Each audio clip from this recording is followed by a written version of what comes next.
the ministry. Yeah, for the record, this is why, like, when you go, oh, why the fuck is Reddit so pro-Israel or whatever? Like, brother, this is a dedicated operation to propagandize and communicate the Israeli perspective, no matter how fucking far right it is, to the Western world, because the Israeli government understands that you need to maintain security commitments from the Western world in order to continue doing your apartheid operations. Ministry of Diplomacy and Diaspora Affairs, the Ministry of Tourism, the Jewish Agency for Israel, and notably the IDF Spokespersons Division, the propaganda arm of the Israeli military, tasked with operating the IDF's official website and blog, YouTube channel, Twitter, and other social media accounts. Hasbara is identified as not only a state diplomacy infrastructure, but also a cultural phenomenon.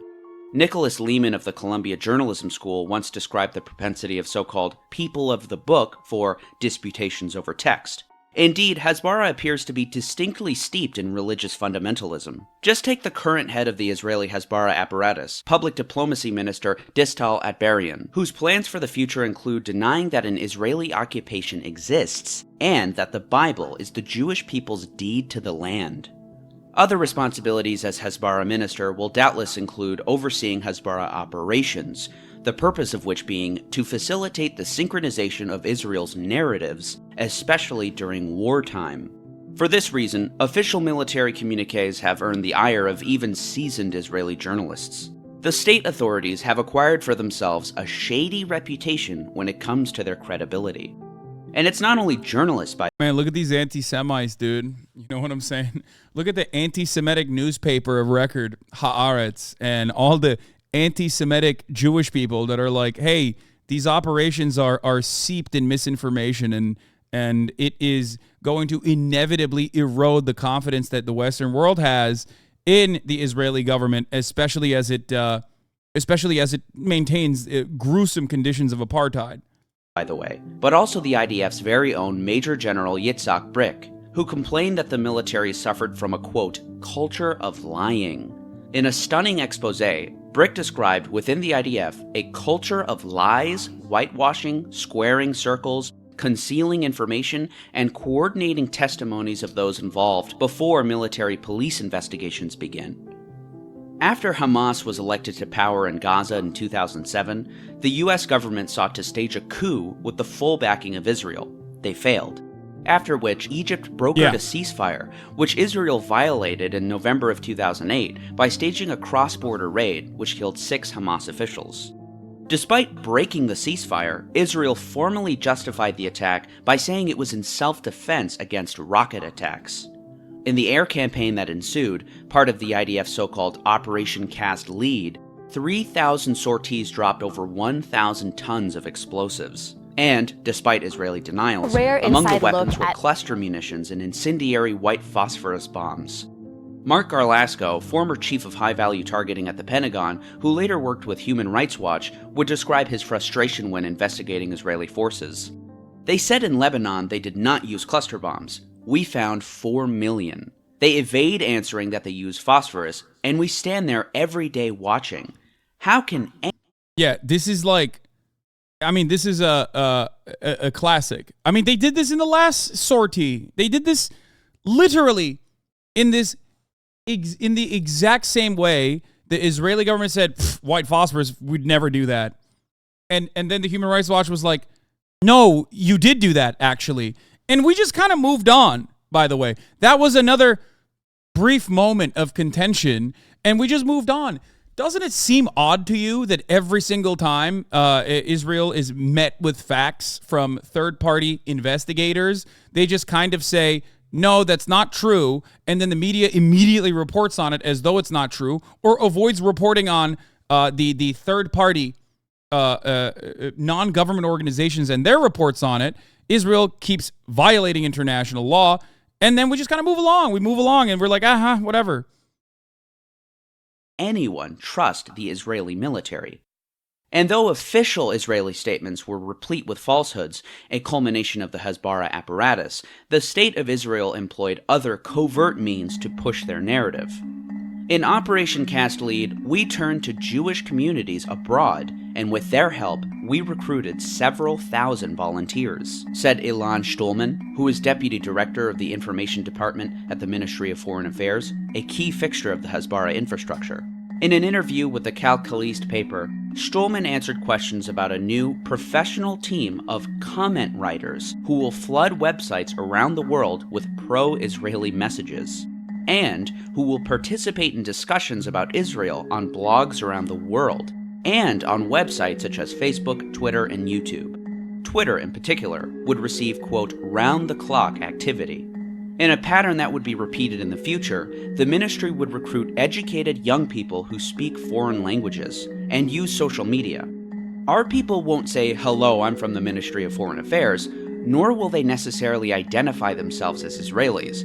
They will speak as citizens and write responses that will appear personal, but will be based on a pre-prepared list of messages compiled by the Ministry of Foreign Affairs. In 2013, the Prime Minister's office would deploy so-called covert units of their own to Israeli universities, taking to Facebook and Twitter, and also not disclosing that they were working for the government. These units would be set up in a, quote, semi-military fashion, with a student senior coordinator whose tuition would be covered in exchange for their participation. The other students working under them would... For the record, there's a non-zero chance there's several of these people in the chat right now. I mean, we fucking rule with an iron fist in here. Like, we clap any kind of anti-Semitism and any kind of, like, overarching genocide denial, whether it's being done at the behest of the Israeli government. So, not necessarily. But there are plenty of places that are not adequately moderated. Maybe places where the content creators or the subreddit moderators also personally have a vested interest in, for one reason or the other, defending Israel unconditionally, and they will quickly swarm areas like that and will operate out of areas like that and continue launching attacks against those who speak out against Israel's war crimes. Would also receive partial scholarships. The next year, Israel would launch yet another war on Gaza, this time called Operation Protective Edge. After 3 Israeli teenagers were captured and executed by Palestinian militants in 2014, the Israeli military launched a fake rescue mission despite knowing that the boys were already dead, an excuse to make mass arrests. The massive air war that ensued destroyed 18,000 homes in Gaza and killed thousands of people. In one of the most devastating consequences of Israeli lies via Hasbara in recent memory. To use one example which is emblematic of the whole 2014 war, the only rehabilitation center in Gaza, Al-Wafa Hospital, was completely destroyed in the bombing. To justify the attack, Israel tweeted a fake photo alleging to show a rocket being fired from the hospital. But according to Amnesty International, the image tweeted by the Israeli military does not match satellite images of the Al-Wafa Hospital and appears to depict a different location. This is why they consider the Human Rights Watch to be a fucking anti-Semitic organization, by the way. And the Human Rights Watch is not like... The Human Rights Watch is in more instances than not, somewhat... an operation that works alongside the State Department in many instances, okay? But, like, if you go above and beyond on behalf of... Like, let me tell you something, okay? Like, even the fucking analyst that he used... Even the analyst that he used, GDF used in this situation, is a former military guy. Human Rights Watch has a shit ton of former military guys. Let me tell you something. They have a lot of former military guys on there. They are not exactly the greatest group of all time. I need you to understand this, okay? A lot of former military guys, including, what's his face? The guy who fucking thought he killed Chemical Ali and ended up killing like 18 Iraqi children. He quit the day after. Fuck, where is it? God damn it. It's like it's a very funny story. It's a horrifying story, but it's also a very ironic story that this guy, one of the guys that fucking literally works for Human Rights Watch, was a dude in the Iraq War that is it Mark Gerlasco? Is that the guy? I don't know if that's the guy. No, because that guy was suspended. Mark Gerlasko is the rights analyst that was suspended over a Nazi-era collection, the guy that he used. I just need you to understand. I need you to understand something. The Human Rights Watch, it took them until 2021 to consider Israel to be an apartheid state. That is like 20 fucking years, 30 years, maybe 50 years too late, okay? It took them until 2021 to correctly say Israel is an apartheid state. Same with Amnesty International. I need you to understand. These guys, when they criticize Israel, that's how you know how far Israel has gone. A lot of the people that work at Human Rights Watch are like former missile specialists, okay, that worked for the American Defense Department. So when I use these NGOs, I need you to understand these NGOs are not necessarily friends of countries that are outside of the periphery or outside of the sphere of influence of the West. They're not. I'm going to try and find the article about the guy.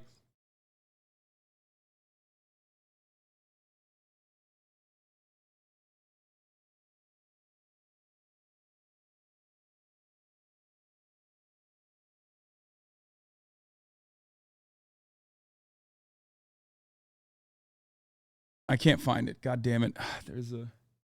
Was it Mark Gerlasko? That's the Chemical Ali guy? Am I thinking of the right guy? Okay. Mark Gerlasko, former Pentagon mid-level intelligence analyst, now senior civilian protection officer under the United Nations Assistance Mission in Afghanistan, and senior military advisor for the Human Rights Council. No, this is Human Rights Council. Oh, yeah, okay. Here. Having served for 7 years at Pentagon, becoming the chief of high-value targeting, Gerlasko left in 2003 and joined the Human Rights Watch as a senior military expert. Now, that's an awfully suspicious time to just leave the American Defense Department and then join the Human Rights Watch. Oh, man, I sure hope he didn't do anything crazy in the time frame that he was at the Pentagon. Let's see. This is a guy who works for the Human Rights Watch. In 2003, Gerlasko was responsible for dropping 2 laser-guided 500-kilogram bombs on a house in Tuwaisi, a neighborhood of Basra, Iraq, that he believed to contain Saddam Hussein's cousin, Ali Hassan al-Majid, also known as Chemical Ali, the man responsible for launching poison gas attacks on Kurds in Iraq beginning in 1988. Watching the attack via satellite from a room in the Pentagon, Gerlasko threw his arms in the air and shouted, "I just blew up Chemical Ali." However, Chemical Ali was not in the house. 17 other people were killed instead. Gerlasko quickly left his Pentagon job in 2003, 2 weeks after the failed attack, to take a position as a senior military analyst at Human Rights Watch. So when I tell you that these guys, who he then was also was suspended from Human Rights Watch for having Nazi memorabilia, when I tell you that these are guys who are not exactly good dudes, who are not exactly kind dudes, who themselves are war criminals, okay, that work at the Human Rights Watch, I need you to understand something. When the fucking Human Rights Watch says you are doing war crimes, okay, when the motherfucking guy who like was a part of the high value target process in the Pentagon is like, dude, Israel, you're going too fucking far. You have to understand, Israel is without a shred of doubt going too fucking far. These guys would never in a million years, they would never in a million fucking years turn around and criticize an American ally. Okay? They would not criticize an American ally. They would not criticize and speak out against an American ally, one of the most important American allies in the region, if it wasn't because it is literally going way too fucking far. Please don't say yes, they would, okay? These are the same guys that actually rip into anyone that is outside of... Wait, he mentioned me? Uh-oh. My 22-year-old just came in screaming, my dad was quoted by Hasan the Hun, said you are now awesome, dad. Thanks for the validation, my man. Uh-oh. Well, yeah, he's great.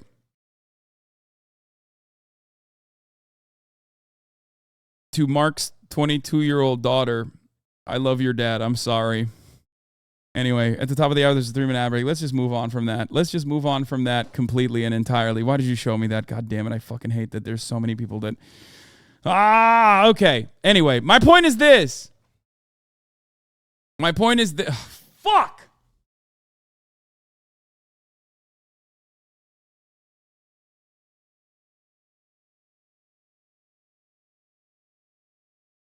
My point is this. When the Human Rights Watch says you are going too far, understand that this is not an organization that has any interest in shitting on America's fucking allies, okay? Or going against America's foreign policy. So when they say you're going too far, they definitely are going too fucking far. That was my point. Let's continue. Such is the nature of the I'm going to get fucking drone striked by the end of this coverage, I swear to God. Israeli-Hasbara effort, the principal objective being a positive spin on Israeli actions. And as the documentary record shows, the truth is irrelevant. The narrative takes precedent, leading Gideon Levy of Haaretz to go as far as to call Israel... Hasan, that sounds like a J-Dam to me, Piker. Yeah, except that sounds like a J-Dam to me is about to be to my fucking house. Hasbara, a brainwashing campaign, which has enjoyed dazzling success in Israel. And disseminating Hasbara to an international audience is critical to shaping that narrative. During the bombing of Gaza in 2021, Israeli officials briefed thousands of journalists. In just one day, the IDF foreign media spokesman briefed 180 journalists. With the advent of TikTok as well, the State of Israel saw another opportunity, and their official TikTok account gained tens of thousands of followers over the course of the conflict. In fact, according to a recent investigation from Haaretz, the State of Israel pulled out all of the stops, even waging a psychological warfare campaign against its own citizens, illegal under Israeli law. Undertaken by the IDF spokesperson's unit, the operation sought not to downplay Israeli war. Israel doing this is so scary for Jews around the world that this kind of thing is going to give a huge boost to anti-Semitic conspiracy theories. Anyone open to the idea of Jewish brainwashing or however is going to feel emboldened and vindicated by this kind of thing. Yeah, which is why everyone should understand that this has nothing to do with Jewish brainwashing and everything to do with America and their allies engaging in warfare against their enemies, America propping up a destabilizing force in the region that is an unsinkable aircraft carrier that has its own intelligence apparatus that they routinely use against whoever they see fit. Okay? This has nothing to do with Jewish people in general. It has everything to do with America and its interests, Britain and its interests, Israel and its own interests. Those own interests that abso-fucking-lutely contradict the interests of its own citizens. War crimes or spin them, but to play them up. Using fake social media accounts in order to conceal their military source, IDF officers uploaded images and video of Israeli airstrikes and tried to make the hashtag Gaza Regrets go viral. The disproportionate destruction of Gaza has its negative consequences on Israeli Hasbara efforts, as described by former Hasbara chief Yarden Vadikai. The damage in Gaza is way larger and more dramatic than in Israel. In the world of public opinion, Israel is the stronger side. Palestinians are the weaker side. This is the limitation of Hasbara. You have to say it frankly. Israel is still hard at work deploying armies of keyboard warriors across the internet, and the architects of the operation are quite open about their efforts. Just in 2022, Israel's deputy foreign minister held a webinar for Hasbara activists, saying it is focusing on getting information out on social media to apply pressure on conventional media.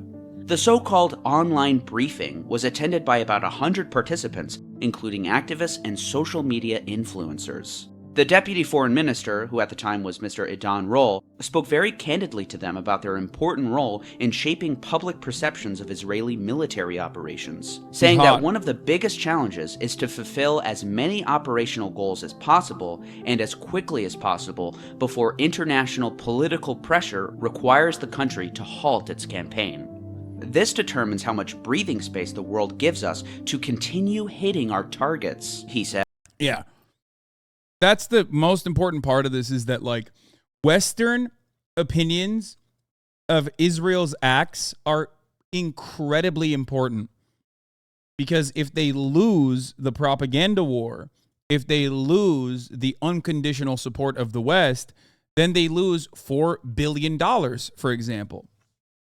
All of a sudden, if America gets pressured by American people, okay, and then the American administrators are forced to reel in Israel's unjustifiable atrocities,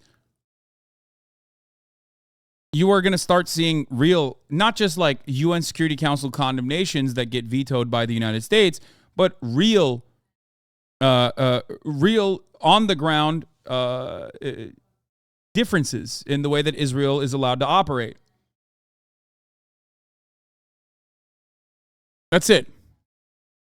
Israel's too important for the USA. They won't stop support for Israel. There is a difference. There's a difference. This is why the Western this is why Western media plays an important role. If it did not play an important fucking role, then there wouldn't be such operations coming out of the Israeli government. Okay. They recognize the importance of it. Why don't you?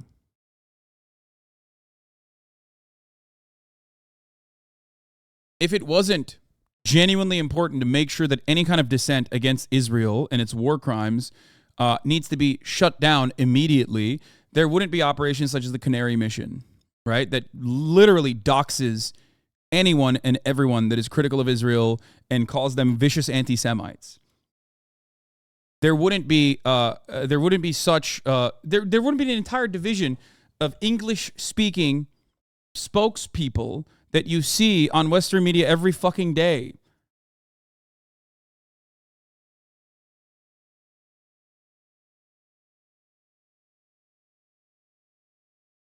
And when you say, if you think that this is nonsensical and that America's interests or America's involvement is marginal, look at the defense minister who yesterday or 2 days ago openly admitted that the reason why they had to allow humanitarian aid into Gaza was because America told them to. And that humanitarian aid is tiny, it's minuscule, it's ridiculous, right? And even then, there were people that did not like that. They're like, why are you bringing in food? Why are you letting food into Hamas-controlled territory? Why are you giving food to our enemies? We should be killing them. We should be ethnically displacing them. Even that crumb, 34 trucks for 2.2 million people, was met with vengeance and met with anger. And the defense minister had to say, what are we going to do? We can't say no to America. America told us that we have to do this. This is where Hasbara comes in. Hasbara gives us time and gives us legitimacy to act and protect ourselves. He called social media specifically an instrument to apply pressure on conventional media. That's the name of the game these days. Also following breaking news out of the Middle East. Israel says Israeli authorities say. Hey everyone, thanks so much. Yes, I'm familiar with Plan D, Plan Dalet. Yes, it's from the Nakba. Yes. I don't know why you're showing this now. This is the ethnic cleansing and ethnic displacement campaign. It was the operations manual that was sent to every brigade at the time, every Zionist brigade at the time, in order to coordinate actions during the Nakba that violently displaced and ethnically displaced 700,000 Palestinians from their homes.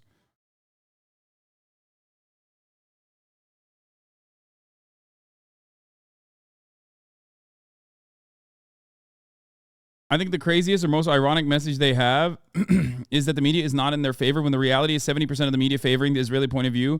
It's one of the stupidest lies because it's the only thing that people can themselves just look at mainstream media and see that is incorrect.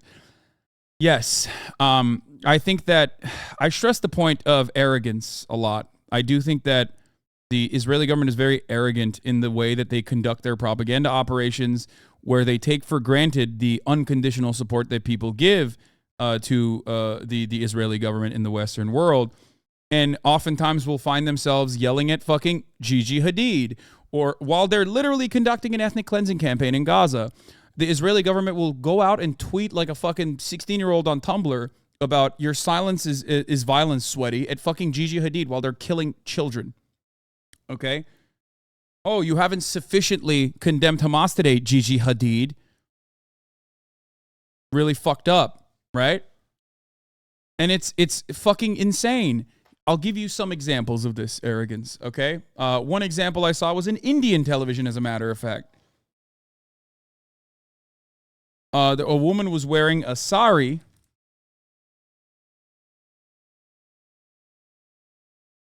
Okay? Let me see if I can find it. Here it is.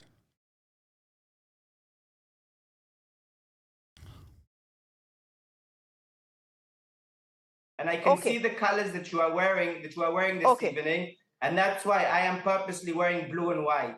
Because with all due respect, this person is not. Wait, he's an Israeli Intelligence Special Forces guy. You're saying he's not an IDF guy? Is this wrong? Is he not an Israeli Intelligence Special Forces guy?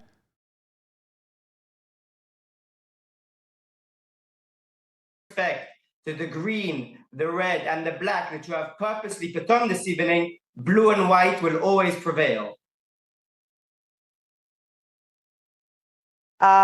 Let's not divide colors on the basis of religion. It sometimes happens in my country as well. And also to tell you, Frederick, the garment I'm wearing is a sari, and it's my grandmother's. If she was alive, she would have been about 105 years old today. By the way, classic moment where he went, oh, you must be wearing those colors because you want to secretly defend Palestinians, which I think is abhorrent and wrong. But that's why I'm wearing the blue and white. Projection. Always. Literally assuming that whoever the fuck you're talking to is your enemy, okay? And then also literally saying, I'm doing the thing that I'm actually suggesting you're doing. It's fucking nuts.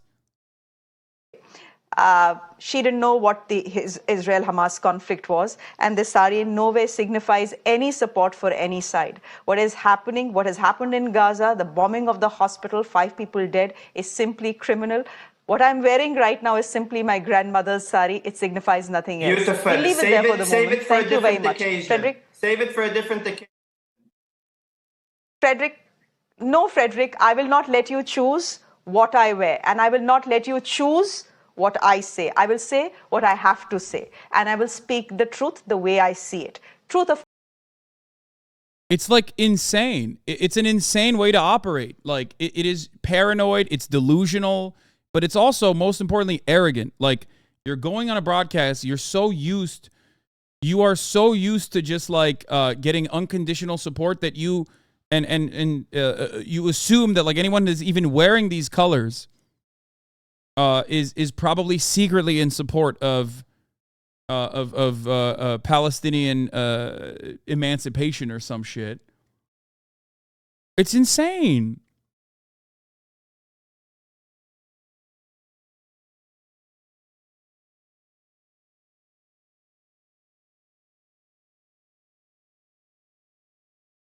There was another example as well. Yeah, we'll watch the Loki interview as well. Loki's a rapper.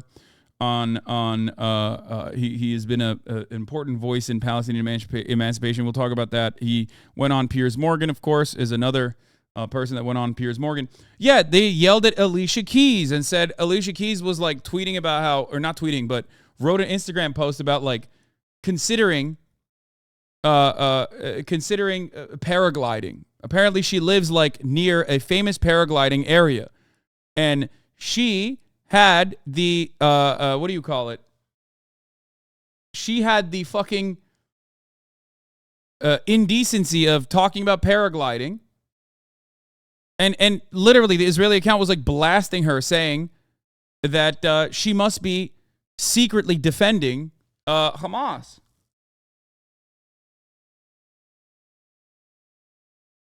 Yeah, she was also wearing green. Didn't she delete the post? Yeah, of course she did, because she's a fucking celebrity. She doesn't know anything that's going on. She deleted the post. Do you think she deleted the post because she was like, ooh, my secret operation of like, offering solidarity to the brave Hamas fighters, inshallah, was disrupted by the Zionist forces? Or do you think she was like, oh my God, people think I'm literally justifying paragliding into a fucking concert and killing 200 fucking civilians? Holy shit, I'm going to delete it because I'm a celebrity that knows nothing about anything. And why the fuck would I even... why the fuck would I actually... It's still up? No, we're not talking about her now. We're talking about Alicia Keys. I don't even know if she actually deleted it. You know who deleted it? The Greta Thunberg Octopus Saga, which was another one. That was insane. Here's people shitting on her for 9.5 million views. Alicia Keys posted this pro-Hamas filth on Instagram, even going so far as to say she's interested in paragliding. Like Hamas paraglided into the concert in towns where they raped and killed over 1,000 civilians. Hamas colors. Reader caption under the picture. What would you do if you weren't afraid of anything? Tell me your truth. I've had my eyes on paragliding.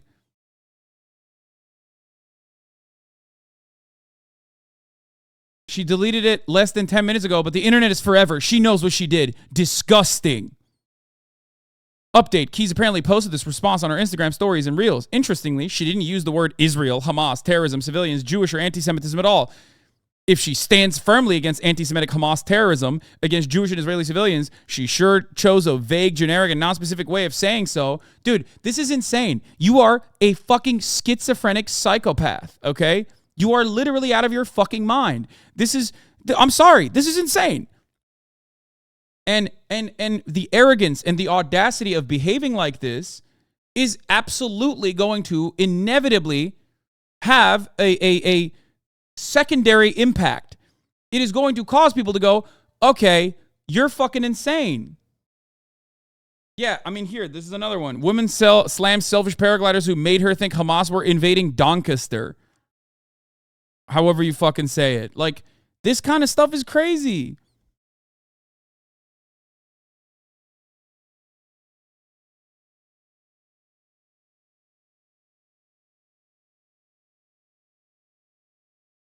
What is this? Yeah, Palestinians are laughing at the Western world for believing their lies. My breakfast in Gaza, alhamdulillah. Like, damn, I can't believe this guy is eating breakfast, dude, in Gaza, instead of being dead, like he should be.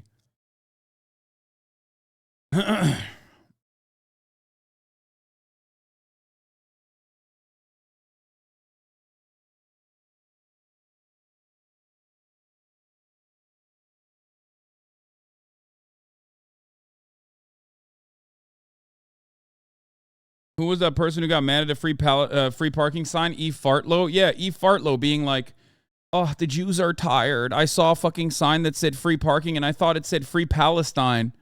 My Jewish friend saw a sign that said free parking and panicked that it said free Palestine. The Jews are tired. It's like, what are you saying? Are you insane? Why is saying free Palestine supposed to fucking erode you? You're Scottish, first of all. Like, what the fuck are you doing? What are you saying?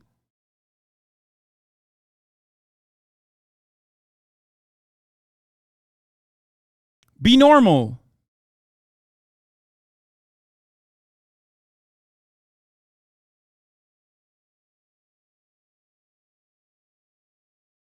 Now the new line, the new propaganda line is also, yes, if you call for a ceasefire but not the release of hostages, you may hate Jews. I've heard this from so many people now. This is the new line.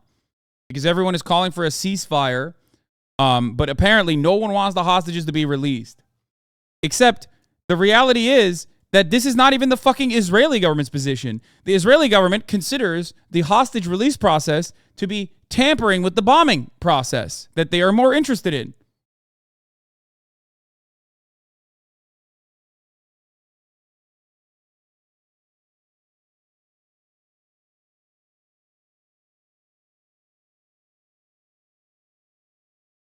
Anyway.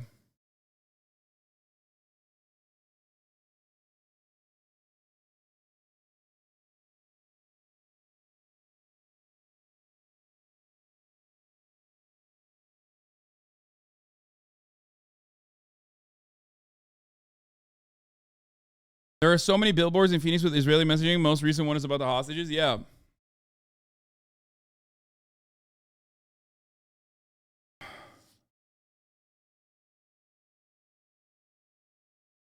Anyway, I will not get her off the screen. I need you to see her. I need you to face this, okay?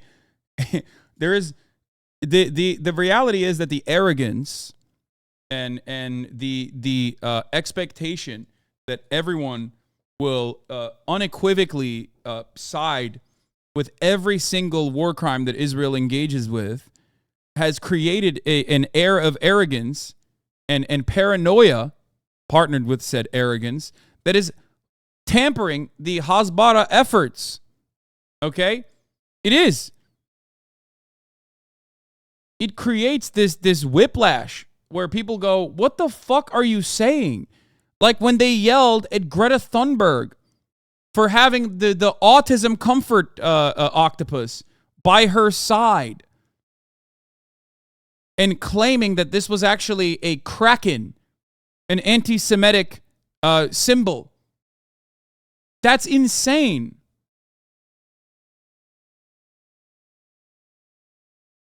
That is insane, okay? Meanwhile, while this is happening, you know what else is going on? Anyone and everyone in, journals of science, okay, that recognizes the humanity of Palestinians or even, has the audacity, oh God, to retweet, an Onion article, okay, is met with such vitriol and lose their fucking jobs. Nathan Thrall is a Jewish American living in fucking Jerusalem who wrote a goddamn book about the conditions of Palestinians, a new book that just came out. I recommend it. Okay? Now, he's getting pulled.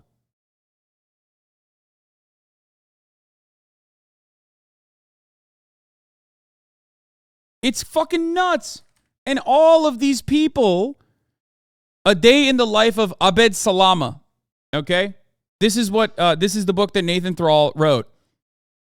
He lives in Jerusalem. Okay? He is an American Jewish person living in Jerusalem.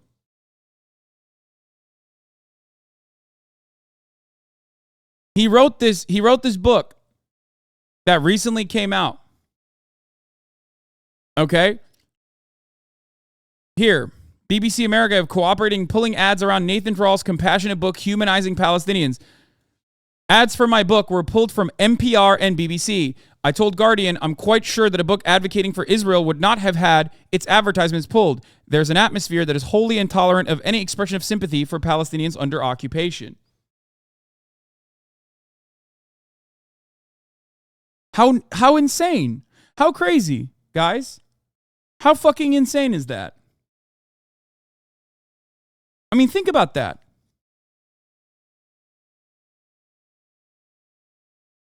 It came out like a week before Hamas attack. To be honest, I want to say like that morning.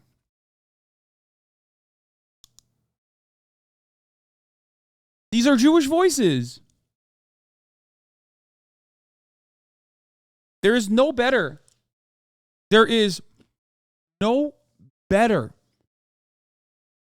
indication that anti-Zionism and anti-Semitism are conflated and weaponized than silencing Jewish voices that humanize Palestinians.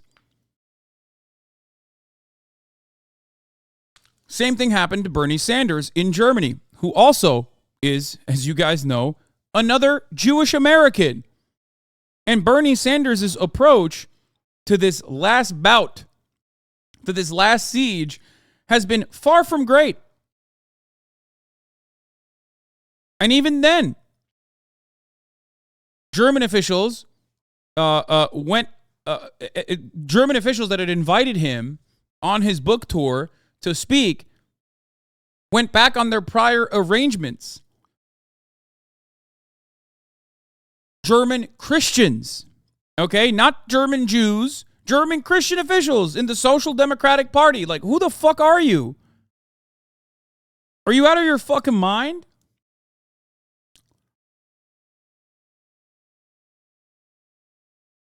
Richie Torres is another great example of this. The psychopathic the American congressperson who had the audacity, the gall, the indecency to say that Jewish Voices for Peace, okay, and for,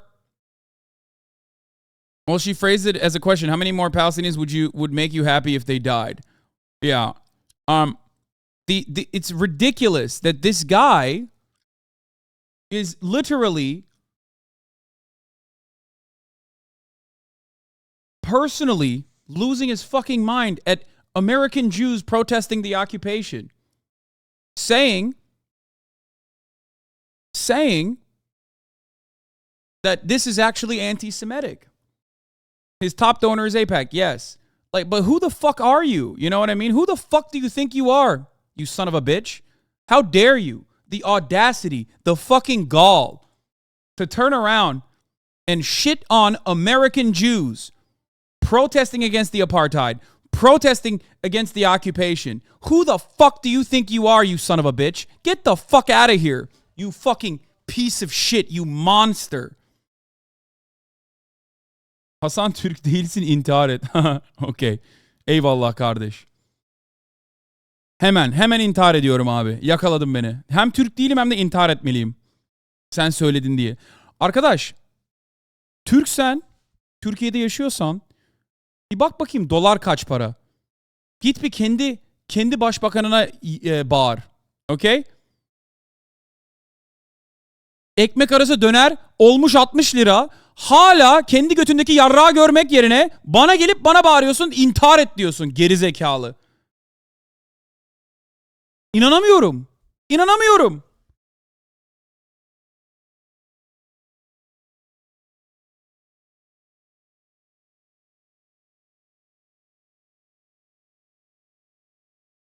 Anyway.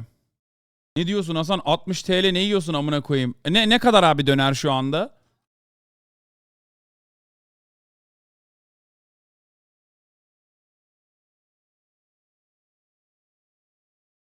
Do you think the pro-Palestinian protests worldwide would have been so large or come so soon after the horrors committed by Hamas if Netanyahu and his government had not so damaged Israel's international standing over the past several years? Says David Rothkopf.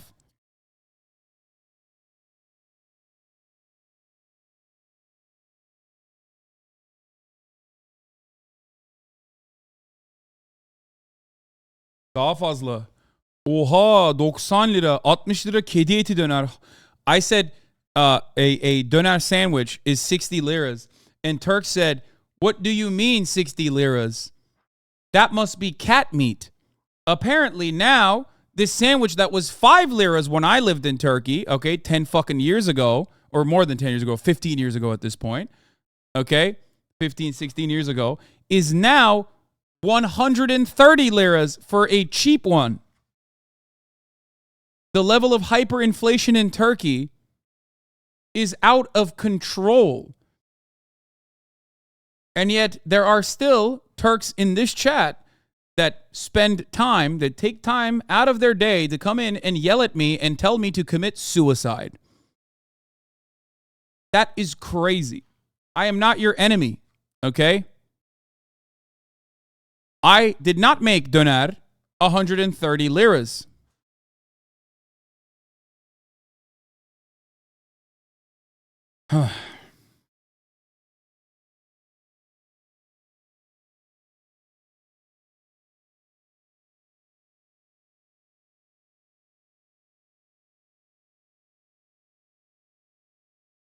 I have a complete theory. You are gizlice a Kürt using your Twitch para to fund Rojava. Prove me wrong.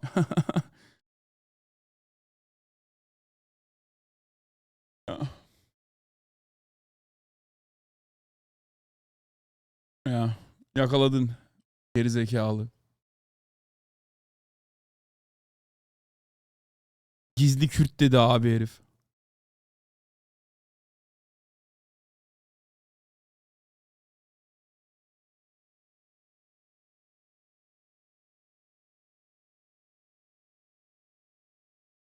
Anyway.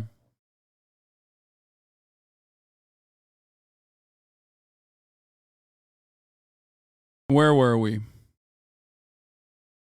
Adam Brumberg, a prominent Jewish artist and a Berlin-based photographer, was attacked by German police on a pro-Palestinian demo of Jewish Voice, and media wrote, Palestinians attacked the demo. Yes, Germany is officially criminalizing Palestinian solidarity. In the latest attack on Palestinian human rights, the German police have unleashed a chilling crackdown on Nakba commemorations, including banning the holding of watermelons and representing Jewish anti-apartheid protesters.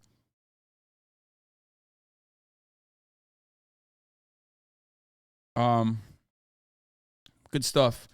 You know, real democracy hours, dude.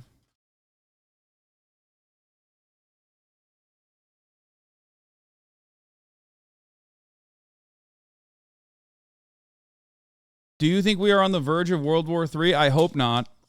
But yes, if Iran, America, the British Royal Navy, Hezbollah, and Syrian forces they join hands or again duke it out with one another because Israel can't fucking stop doing ethnic cleansing of Palestinians, then yes, we are close to a World War III. Don't but yes that statement.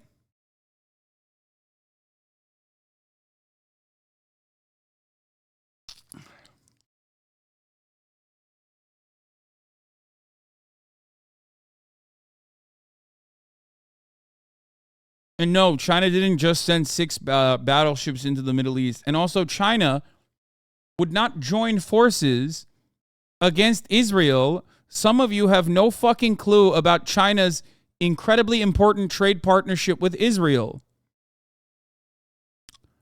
China would join the battle on Israel's side, shocking everyone that gets their information from dudes who want to fucking make money on Twitter by just saying anything and everything they want to say. There are people on Twitter, okay, who literally do the things that people who hate me claim I do. The whole like America bad or China good. Hasan doesn't understand the nuances of foreign policy. There are actual people that do that, okay? I'm not one of those people, no matter how hard people try to claim I am. But no, you are wrong.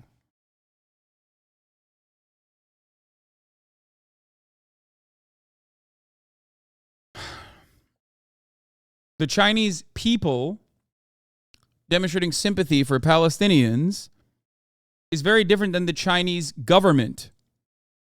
Okay?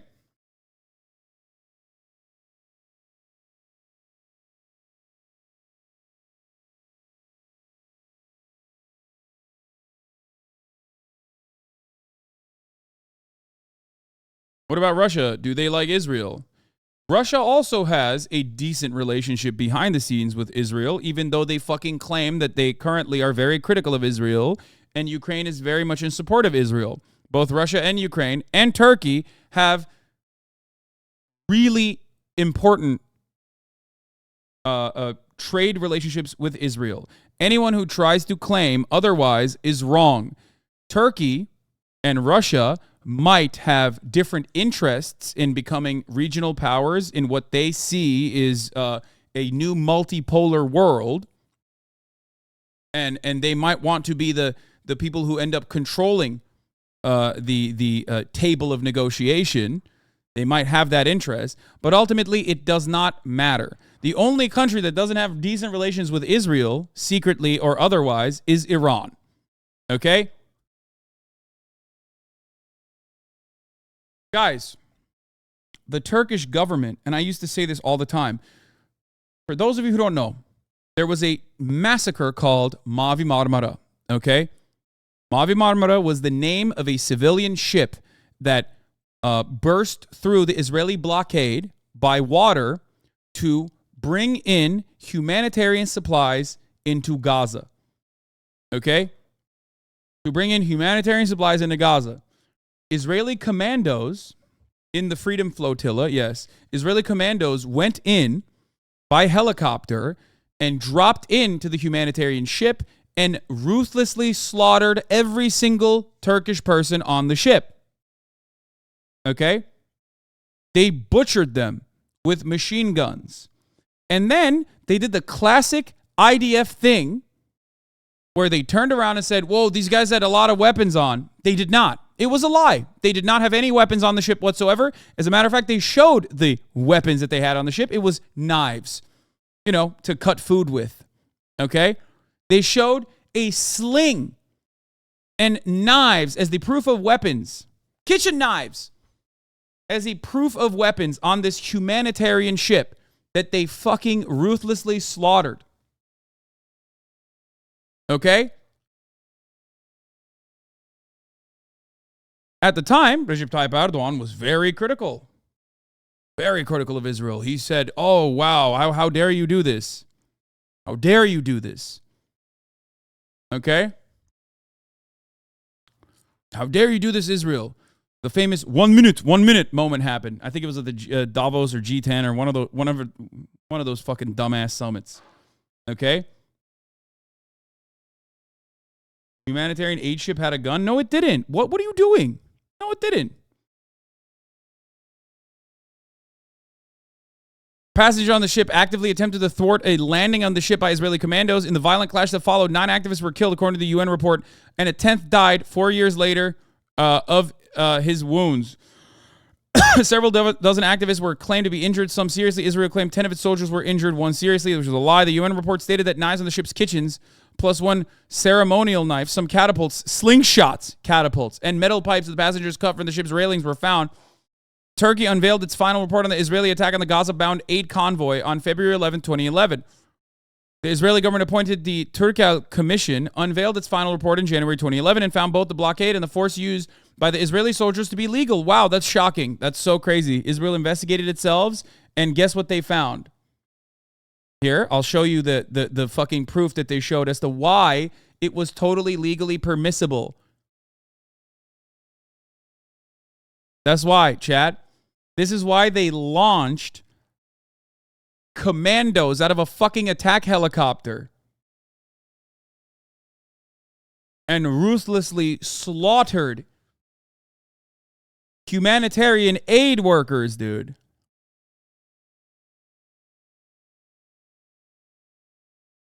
Here, there's a more clear picture here of the scary weapons that they found. That's why they had to fucking get in there and just butcher these dudes on a fucking ship. Okay? The Mami Marmara was a passenger ship and did not carry any humanitarian aid, though other ships, 4 of the 6 in the convoy, did carry aid supplies. Israel said that they found knives, metal, and wood sticks on the ship. The Ministry of Foreign Affairs informed that the humanitarian aid found was scattered and thrown onto piles and not packed properly for transport. Oh, that's cool. Okay. Anyway, why am I telling you this? Because I was talking about Turkey's relations with Israel. In that same time frame as Erdogan was playing to the television how critical he was of Israel, okay, because of this atrocious act, okay, Erdogan was still facilitating parts from going into Israeli drones and also training Israeli pilots in Turkey, because Turkey is a part of NATO. Turkey is a very important part of NATO. Turkey has a complex trade relationship with America and Israel as well. So do not listen to Hasan, stop telling the story. This is actively changing my opinion about Israel because you keep making them look bad. Yeah. So do not listen to what regional leaders like Russians and regional, like Vladimir Putin, may or may not have suffered a cardiac arrest yesterday, which was only covered by like the dumbest fucking Australian Sky News paparazzi smear papers. I don't know if it's real or not. Okay. Probably not real. Classic, by the way. Another fucking classic. Erdogan suffered a cardiac arrest. Vladimir Putin suffered a cardiac arrest. People that live in these countries pray for that moment, okay? Same with Russians, same with fucking Turks. They always pray for this, and it's never real, okay? It's never real. It almost never is real. And there have probably been thousands of fucking instances where people will say, oh, dude, he died. He died, actually. Anyway, my point is this. With Vladimir Putin, with Turkey, okay? Do not listen to what they say. Watch what they do. In most circumstances, they might portray themselves as against Israel and they might talk a big game, but in reality, they of course value their trade relationship, and the same goes for China as well. Okay?